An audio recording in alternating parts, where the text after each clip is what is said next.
In a peaceful little village full of laughter and trees, lived a boy named Ryan who always wanted things faster than anyone else. If there was a shortcut, Ryan would take it.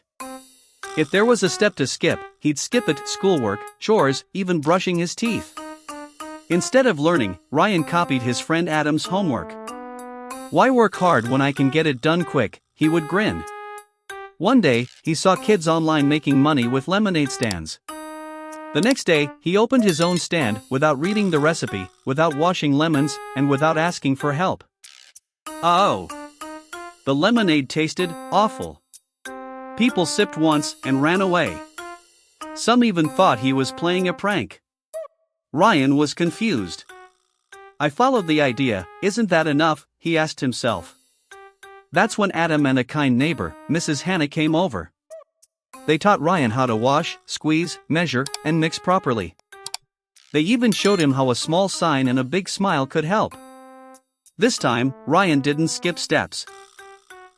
He took it slow, learned patiently, and worked with care. And guess what?